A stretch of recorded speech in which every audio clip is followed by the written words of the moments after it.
perkenalkan, nama saya Audi Febri Dekitano dari kelas 12 SMK Suari Trans School. Pada kesempatan kali ini, saya akan menjelaskan tentang peranan pers dan juga etos kerja di Indonesia. Dan mari kita mulai dengan peranan pers di Indonesia. Pers berasal dari bahasa Belanda yaitu persen yang artinya menekan atau mengepres, sedangkan bahasa Inggris disebut dengan press atau mesin pencetak. Sehingga dapat kita simpulkan bahwa pers adalah jenis media yang secara khusus didesain untuk mencapai masyarakat yang sangat luas, baik media cetak maupun media elektronik. Kemudian ada juga pengertian pers menurut Undang-Undang Nomor 40 Tahun 1999. Pers adalah lembaga sosial dan wahana komunikasi massa yang melaksanakan kegiatan jurnalistik meliputi mencari, memperoleh, memiliki, menyimpan, mengolah, dan menyampaikan informasi baik dalam bentuk tulisan, suara, dan gambar, serta data dan grafik maupun dalam bentuk lainnya dengan menggunakan media cetak, media elektronik, dan segala jenis saluran yang tersedia. Selanjutnya, pers memiliki dua jenis, yaitu media massa tradisional dan juga media massa modern. Media massa tradisional adalah media massa yang berotoritas dan juga memiliki organisasi yang jelas. Contohnya seperti surat kabar, majalah, radio, televisi, film, ataupun layar lebar. Sedangkan media massa modern adalah media massa yang bisa memiliki otoritas ataupun tidak memiliki otoritas. Contohnya situs berita online, blog, media sosial, aplikasi chat, dan lain-lain. Kemudian mari kita lihat ciri-ciri dari pers. Yang pertama adalah publisitas. Jadi, publisitas adalah penyebaran kepada publik atau kepada masyarakat luas. Yang kedua adalah periodisitas. Jadi, periodisitas adalah keteraturan terbitnya berita tergantung dengan pers tersebut. Bisa 1 kali sehari ataupun 2 kali seminggu. Yang ketiga adalah universalitas. Jadi, berita yang dibawakan itu beraneka ragam dan dari seluruh dunia. Dan ciri-ciri yang terakhir adalah aktualitas. Jadi berita yang dibawakan adalah yang terkini dan keadaan sebenarnya atau fakta. Oke, lanjut aja kita ke fungsi dan peranan pers. Yang pertama adalah pers sebagai media informasi untuk memenuhi hak masyarakat dalam mengetahui informasi. Yang kedua adalah pers sebagai media pendidikan untuk menambah wawasan dan ilmu pengetahuan bagi masyarakat. Yang ketiga adalah pers sebagai media hiburan untuk menghibur kepada masyarakat yang menyaksikan. Selanjutnya adalah pers sebagai kontrol sosial untuk memperbaiki keadaan melalui berita. Dan yang terakhir adalah pers sebagai lembaga sosial untuk memberikan berita yang selalu berkualitas sehingga kualitas pers dan juga kesejahteraan wartawan meningkat. Dan ini dia perkembangan singkat pers di Indonesia. Pada Oktober tahun 1744, yaitu di masa penjajahan, ada surat kabar pertama dengan nama Bataviae Noveles. Kemudian pada tahun 1945, yaitu masa revolusi fisik, dibagi menjadi 2 golongan, yaitu pers Nika dan juga pers Republik. Bedanya adalah pers Nika adalah pers yang diusahakan oleh Belanda, sedangkan pers Republik adalah pers yang diusahakan oleh orang Indonesia. Kemudian pada tahun 1958 adalah masa Orde Lama, juga dibagi menjadi 2 golongan, yaitu demokrasi liberal dan demokrasi terpimpin. Bedanya adalah demokrasi liberal adalah masa-masa di mana kebebasan pers sangat bebas, jadi tidak perlu mengurus perizinan pers. Sedangkan demokrasi terpimpin adalah masa-masa perketatan perizinan pers. Kita lanjut ke tahun 1966, yaitu masa Orde Baru. Sejak terjadinya peristiwa Malari atau Malapetaka 5 Januari, membuat pers dijadikan alat pemerintah untuk mempertahankan kekuasaannya.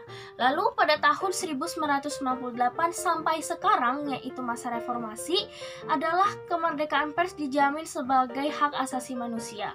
Sehingga di masa ini, kebebasan pers semakin terbuka dalam menyebarkan informasi dan edukasi kepada masyarakat. Bagaimana kondisi kebebasan pers di Indonesia? Pada saat ini, pers di Indonesia itu bebas dan juga bertanggung jawab. Pers di Indonesia dapat berkarya dan juga berekspresi, tetapi dengan tanggung jawab yang sepadan.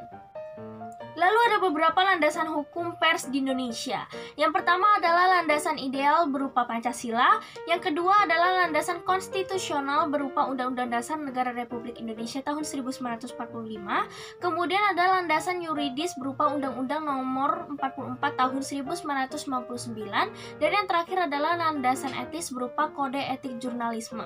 Kode etik jurnalisme itu berupa tanggung jawab, kebebasan, independensi, kebenaran, tidak memihak, serta adil dan kesatria. Kemudian mari kita lihat bentuk-bentuk penyalahgunaan kebebasan pers.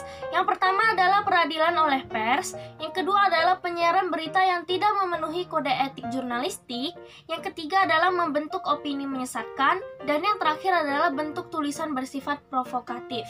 Lalu apa upaya yang mengatasi penyalahgunaan kebebasan pers?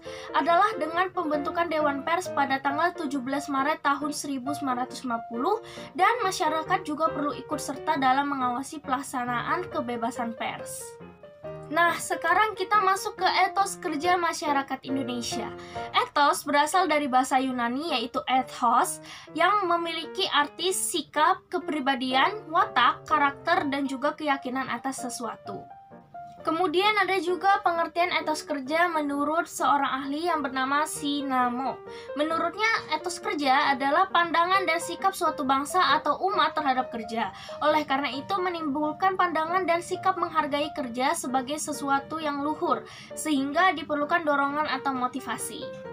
Etos kerja juga memiliki ciri-ciri. Yang pertama adalah menghargai waktu, yang kedua adalah memiliki moralitas yang bersih, yang ketiga adalah memiliki kejujuran, yang keempat adalah memiliki komitmen, dan yang terakhir adalah memiliki pendirian atau konsisten. Berikut adalah aspek-aspek etos kerja.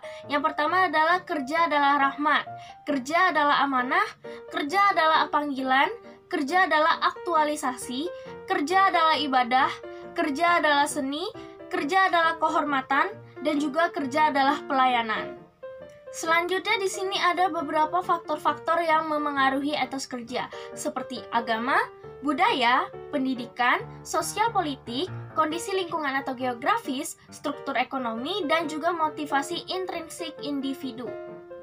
Selain itu, etos kerja juga memiliki manfaat loh, yaitu yang pertama, membuat kesalahan kerja dapat diperbaiki dengan cepat. Yang kedua adalah dapat meningkatkan produktivitas dan efisiensi kerja. Yang ketiga adalah dapat membentuk kerjasama yang baik sehingga dapat menyelesaikan suatu pekerjaan secara bersama-sama. Lalu bagaimana dengan etos kerja dari kebanyakan masyarakat Indonesia?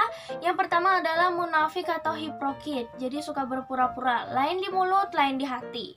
Yang kedua adalah enggan bertanggung jawab, jadinya suka mencari kambing hitam. Yang ketiga adalah percaya tahayul. Yang keempat adalah berwatak lemah, jadi dia orangnya pelin-pelan, gak punya pendirian. Yang keempat adalah berjiwa feodal, dia lebih suka dihormati daripada menghormati orang lain. Yang kelima adalah artistik dan dekat dengan alam. Tetapi dari 273 juta penduduk di Indonesia, tidak semua memiliki etos kerja yang buruk. Teruslah memiliki etos kerja yang baik dan sebarkan hal positif ini ke masyarakat. Dengan ini juga berakhirlah video presentasi saya tentang peranan pers dan juga etos kerja di Indonesia. Semoga video ini dapat bermanfaat bagi kita semua. Sampai jumpa di lain waktu. Bye-bye!